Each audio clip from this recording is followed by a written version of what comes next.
Can you hear my stomach rumble then? Can you? No, I'm on a lemon juice detox.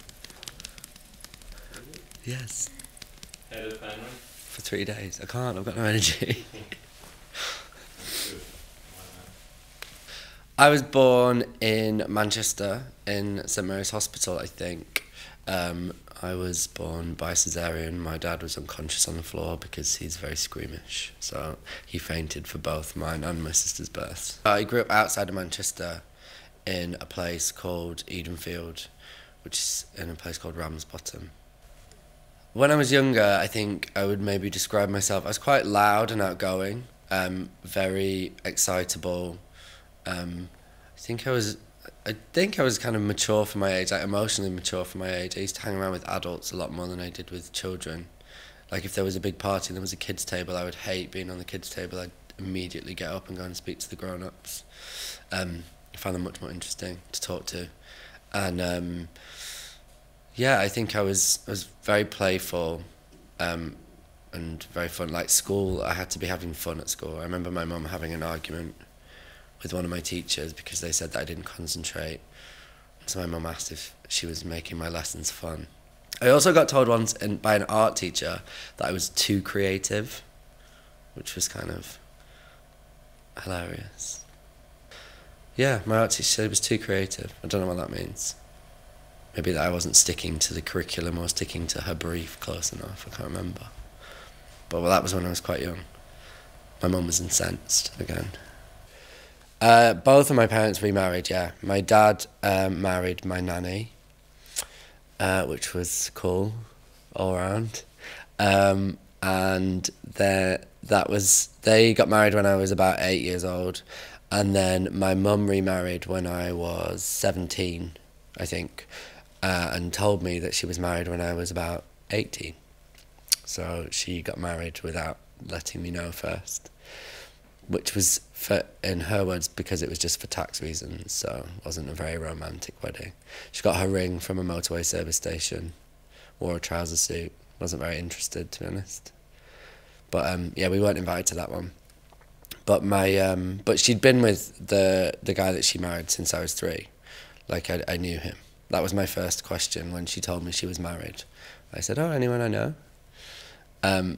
But yeah, my dad was remarried when I was 8, but he was with my stepmom Claire from pretty much the day I was born, I believe. We were at a family party a few weeks ago, and in my dad's speech he announced that he and his wife had been together almost 30 years, and 2 months prior was my 30th birthday. My first school I started there when I was 8, and I never really liked the school anyway. And then when I got to senior school in that school, I got bullied quite a lot during that first year, and was just really unhappy there. Really unhappy there. And so, yeah, my mum, like my parents, took me out of that school.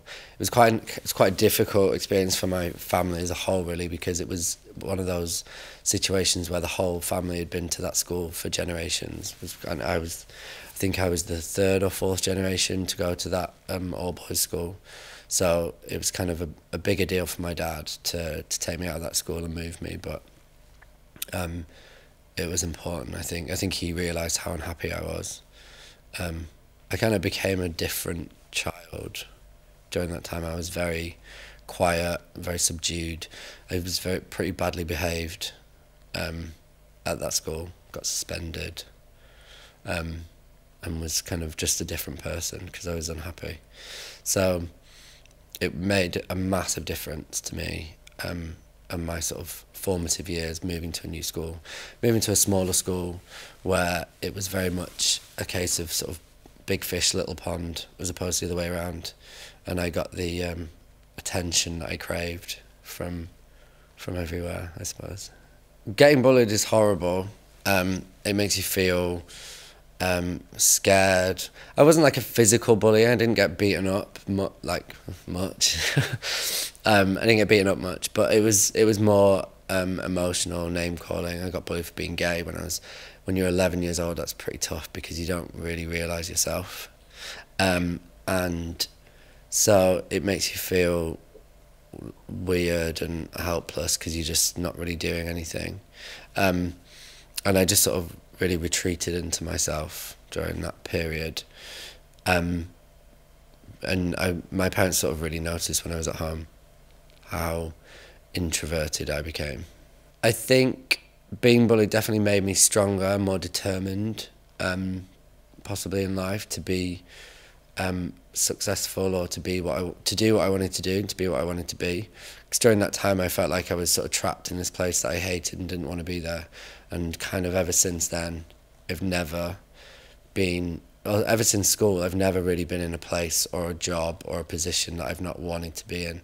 I've sort of had dream jobs, in my opinion, you know. I've just found myself in amazing places doing the things that I've dreamt of doing. So I think it made me more determined to pursue that kind of thing. I first started to question my sexuality. I don't really know. It's not like it's like your first memory. It's kind of, you don't have a eureka moment where you wake up one day and you're like, oh yeah, I'm gay.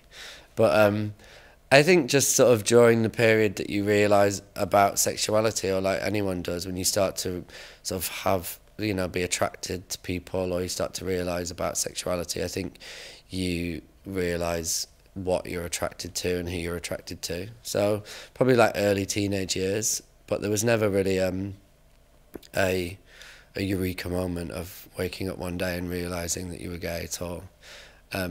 And I suppose for maybe the first couple of years, or the first, for a short period, trying denying that to yourself and pretending that that's not the case, but not for very long. I never really had a big problem with being gay. I was brought up my mum's side of the family is very much gay friendly, shall we say. I don't think she has any straight friends. And growing up, whenever there was dinner parties, it was never John and Jane. It was very much George and Bill coming for dinner, or David and Justin. So, you know, it was never really an issue. I mean, the only issue that I had sort of coming out to my parents and the delay in me coming out to my parents was because I knew my mum would be so thrilled. And I kind of didn't want to I was too embarrassed for her to be sort of running around and throwing parties. In fact, that's the first thing my mum said when I told her I was gay was, well, you know me, darling, I'm delighted. But what should we tell your father? That's great. I didn't actually tell my dad about being gay. My sister did. I wimped out. I didn't wimp out. She was just saying that I needed to talk to him, and I was like, I don't want to. So she did it for me on my behalf, with my permission or without. I can't remember. But yeah, and I didn't speak to him about it. And then I was home for the weekend, and then I was headed off back to London, and he just gave me a hug and said in my ear, I know and I love you, and it's fine. And that was all we've ever spoke about it. It's kind of weird talking about being gay with your dad. It's different. It's very uncomfortable. I did actually once get a therapist, and I went twice, and after my second session he told me to stop wasting my money and not come back. He said, there's nothing wrong with you. Call your friends. I was like, I have called my friends. They're bored of listening to me. So that didn't go too well. I felt like I needed to go to therapist because I was very upset, because I was heartbroken. I had broken up with my finished a long-term relationship, my first serious long-term relationship, and I was just heartbroken, but I thought I was like in the depths of despair and depression. Just turns out I was heartbroken for a bit. But when you first are heartbroken, you don't quite realise that it can just be that. You think it's really bad. Something really awful's wrong with you. Turns out you get over it. And my careers advisor, after telling me I was going to be a fishmonger, which was brilliant, she told me that I was ridiculous for only choosing 5 out of 6 options. But I was very adamant that there was no way I was going anywhere but London. When I first moved to London, I was in halls of residence for my university course, my journalism course. I was desperate to get here. I was so desperate to be in London and to live here that I sold my car and I moved down about 3 weeks or 2 weeks too early, like 3 weeks before term started. And I had all this money. And I just shopped basically for 3 weeks, and there was no one else in my halls of residence, so I literally was living there by myself, waiting for people to arrive, waiting for my new housemates to arrive. And I'd go into the kitchen and like a plate had moved or something would have appeared, and I'd be like, oh, there are people here. So I'd go and knock on all the doors. And no, there was no one there. But yeah, I just spent sort of 3 weeks wandering around London and like getting to know it. And my sister was here, so I'd go and eat with her, and I had 1 or 2 friends already down here. So I just sort of spent 3 weeks getting to know the places and wandering around, and I just think it's great. I still do. I still love London. I still think it's an amazing place. I travel all over the world for work, and there is nowhere as good or anything like it. I have a lot of sort of frenetic energy, I think, and I'm very ambitious, and I never sort of feel satisfied with what I have achieved or what I've done in my work especially, and so I'm kind of constantly working or constantly thinking, constantly trying to do stuff, create stuff or do things or travel to new places, sort of conquer new markets. I don't know, whatever it is. I feel happiest when I feel busy, and when I feel on the go or on the move. I think when I feel stationary and I start to feel a bit stagnant and feel a little bit, I sort of lose motivation a lot. I'm sort of so much more motivated when I'm on a plane or on my way somewhere to do something, or I'm much more productive in that way. And even when I am here, I keep myself very busy, and that's how I'm happiest. I think I would drive myself insane if I didn't have a lot to do all the time. The people that I work with get very frustrated with me because I sort of expect the same level of get up and go. That's kind of something my mum would say. Like, the same sort of motivation and sort of energy levels from everyone that I work with. And they regularly inform me that that is not possible. I'd like to think as a friend I'm very loyal. I'm very kind. I like to have a lot of fun with my friends. It's never too serious. But yeah, my friends are hugely important to me. I think if you move away from home at a young age, or at any age, in fact, your friends become a huge, huge part of your life. If you don't live in the same place as your family, you have to create your own. And, I've lived with... I don't really have any new friends. It's very rare that I gain a new friend. I think a lot of most of my friends I've known for at least 5 years or more. And Jessica, who I work with, and my best friend, I've known her for 20 years and sort of worked with her for 8 and been to school with her, seen each other every day pretty much for the last 20 years. And you sort of create your own family. You find friends who fulfill certain needs that you are sort of not replacing, but sort of are additional to your family. I mean, my sister's one of my best friends as well. We're really close, so it's that sort of crossover between family and friends, but they're both hugely important to me. Yeah, I do speak to my sister at least once a day, usually 2 or 3 times a day, and I just sort of, what do we talk about? I mean, we just share what's happened in our day. It's kind of like anyone who speaks to someone more than once a day, it's just you share what happened in your day, or something that you'd forgotten to tell her in a previous conversation. Usually we talk about family a bit. We sort of talk about what's going on with our, in our relationships, or what's going on in our work life, just anything. But if something really exciting happens or something really bad happens, she would be either the first or second person I would call. My work enables me to travel a lot. It's one of my favourite things about my job, getting to see the world and experience it in a very unique way. When I travel to different places, I'm not lying on a beach being served drinks and going to restaurants, which it's just very similar to what you would do in London. I'm very much experiencing cultures in different ways and meeting different people, dealing with, meeting the press and maybe giving talks or lectures or exploring cities from a very sort of specific standpoint of how people shop, how people dress, that kind of thing. And I just find it a very fascinating part of what I do. And it means that I'm on planes for quite a large portion of my life. But I quite enjoy long haul travel. It's a brief moment of quiet from your emails, from your phone, where you kind of get to sit and just watch films and not feel guilty about it.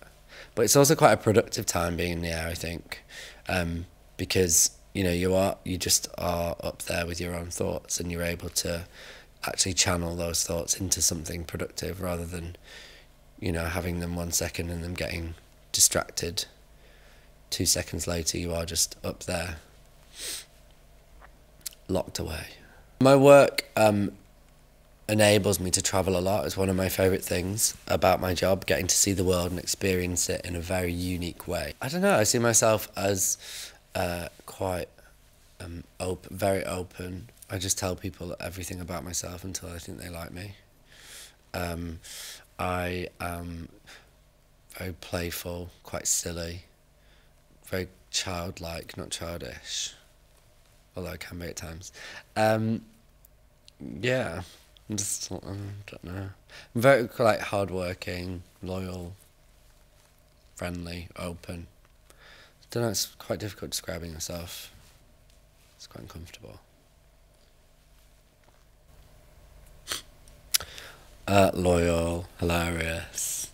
I don't know, I think a lot of my friends see me as quite hardworking, as quite driven, and hopefully very loyal and kind and generous.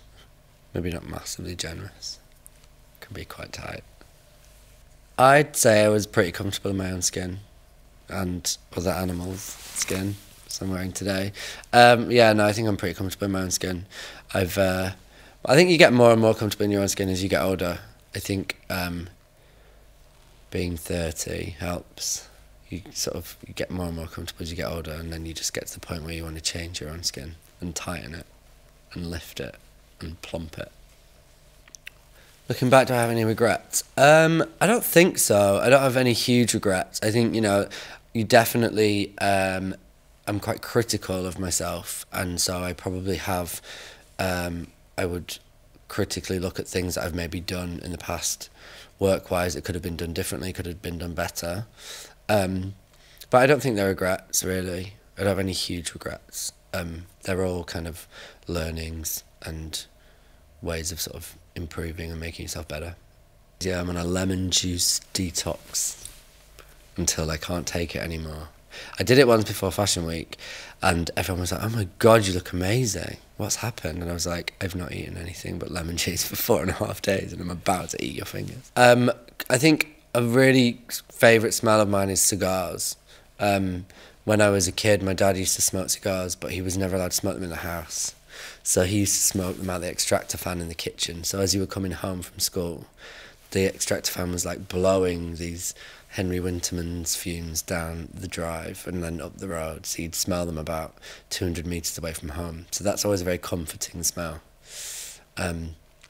Cigars. Oh God, like French bread. I mean, I spent a lot of time in France growing up, and it's where my mum lives. French bread is a delicious smell.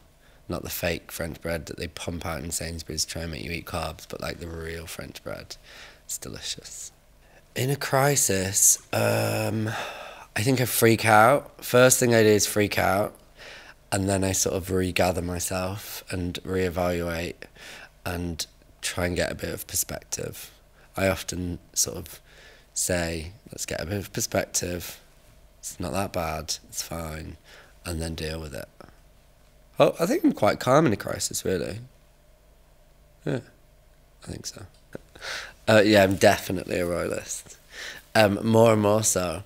A couple of weekends ago, I went to Kensington Palace and did the whole tour of all the history of the royal families right the way back.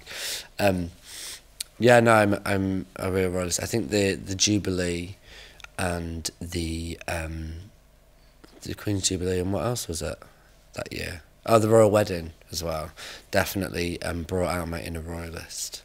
And then I met the Queen as part of the Jubilee, which just really cemented my real fangirl. How can you be a fangirling of the Queen?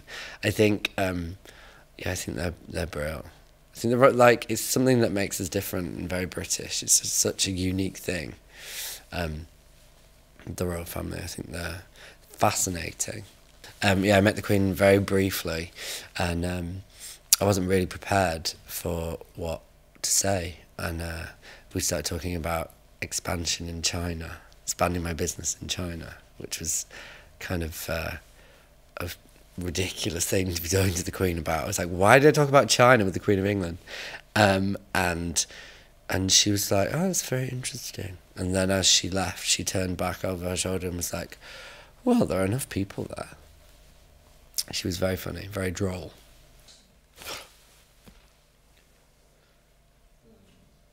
My hairstyle is kind of distinctive. I've had it for a very long time. I realised when I was probably about 17 or 18 that having really high hair detracts from a really big nose. And I've stuck by that formula ever since. I don't know, I feel very different without my hair up in its quiff formation. I don't feel comfortable at all. It's a really weird situation. It's kind of like my armour or my protection, I don't know. If I sort of have a shower before bed, I'll do my hair before I go to bed, even though it's like for 10 minutes. But I'm very particular about my hair. I'm very unhappy if anybody touches it or messes with it, and it gets me in an actual, that's probably the closest I get to a crisis, is when I'm really desperate for a haircut and I can't get one, because it's serious. And people take the piss out of me all the time, but that's just my hair. It's a real situation. Quite rarely lose my temper, I think. I think in a work situation, I think losing your temper is it's kind of pointless. Doesn't really get very far. But at the same time, I'm very open to the fact that I can be quite passive aggressive. If I'm unhappy with someone, I find it quite difficult. Would find confrontation quite difficult, and so I have to watch myself and not be too passive aggressive, because that has been known. I'll sort of vent my anger through passive aggression, rather than saying to someone's face that I'm really unhappy with something. But in terms of losing my temper, it's rare, I would say. I shout at my boyfriend about twice a week to take the bins out, but other than that, pretty standard. I ran London Marathon in 2011, 2012. 2011, and it was something that I'd always wanted to do, and then I got the opportunity to do it. I got a place, and I really made a decision the minute that I decided I was going to do it, that I was going to do it properly, and so I started training from like November and trained all through the winter, right the way through to April, and it was physically the most challenging thing I've ever done, and towards the end mentally pretty challenging as well, but so fulfilling. I mean, I finished in 3 hours 28 minutes and 58 seconds, but there's still 3 hours 28. I mean, it's much closer to 3 hours 29, but there's no need to talk about that. Yeah, it was a really good thing to do. It was kind of towards the end, it was kind of tedious, all the training. Just running by yourself for 2.5 hours at a time was pretty boring, but I'm so glad that I did it, and I'm so glad that I did it in a time that I feel is a good achievement, so I never, ever have to do it again. And I definitely wouldn't do it again. Can you imagine if you didn't beat yourself by like 30 seconds, the devastation would be, you'd have put all that effort in and then you'd be just gutted. So no, I've done it. I don't really have to cope with the attention of fame in the media. You choose to, I think you can choose to acknowledge that attention, or you can choose to not really acknowledge it. I mean, I have a lot of friends who are far more famous and get far more attention than I do, and I think my time of getting a lot of attention has definitely passed, and I feel much more comfortable about that. I think it puts more pressure on. You feel more pressurised, and I think you have to be careful not to buy into it and not to listen to anything, because it can skew the way that you see the world. You have to just sort of see it the way that it really is. I think I'm materialistic to a point. I think I like nice things. I love shopping. I'm a consumer of fashion as much as I'm a creator of fashion. I love shopping and buying stuff, and I buy too much stuff, for sure. But I'm also very aware that that's not the most important thing in life. I think if my sort of personal life was not in a good state as it is, I think I would be less interested in stuff. Stuff is a nice addition to a happy life, I think. I get very attached to clothes. I'm a bit of a hoarder, as I recently found out when I moved house. I have a lot of shoes. I love shoes. I kind of get emotionally attached to clothes, which is really weird and irrational. I'm fully aware. And stuff-wise, I don't know.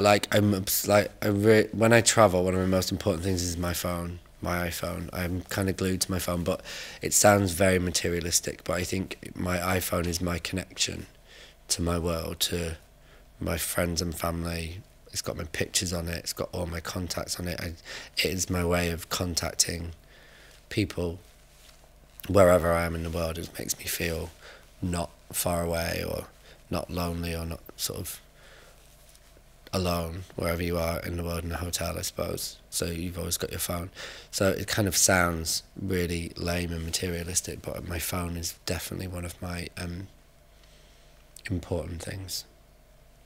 Speed bumps. Fucking hate speed bumps.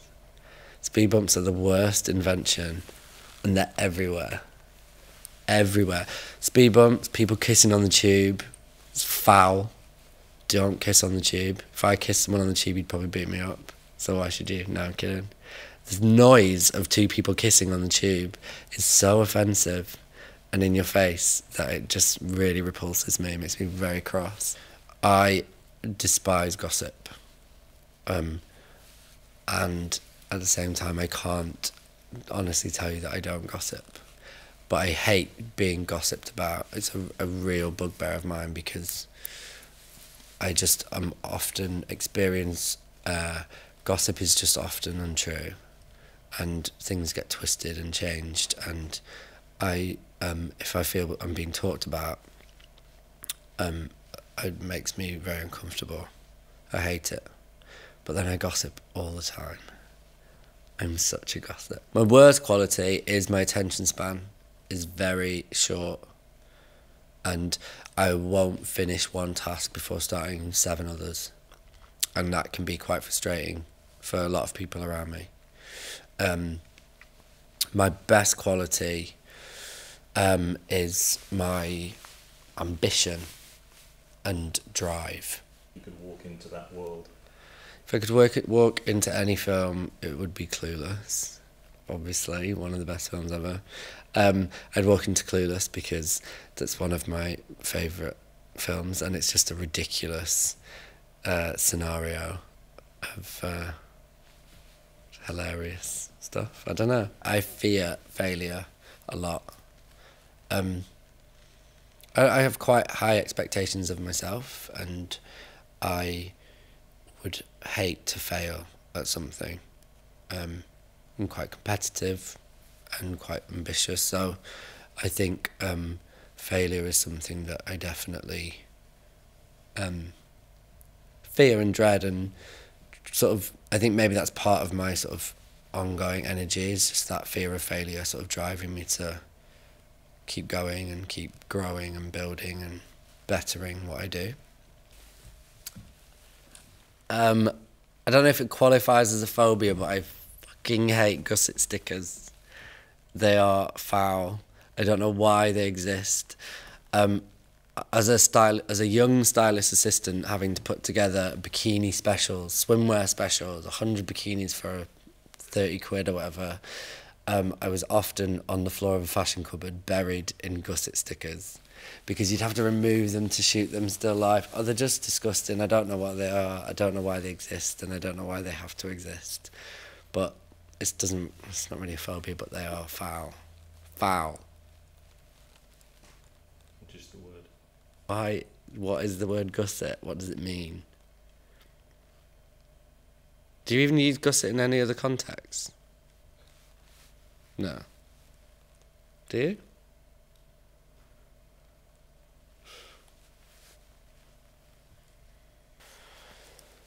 I think I've got that phobia of being sick in public.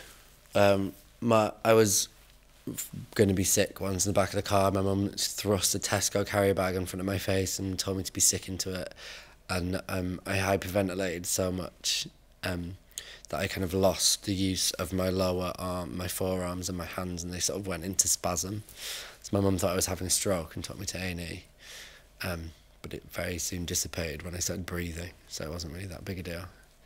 And I once threw up out the side of the car window after eating too many orange club biscuits, and the colour of the vomit was so extremely orange that she thought I had some sort of stomach ulcer, and that was another panic. See, I've not really had any crises, but my mum said quite a lot about me vomiting in different formats.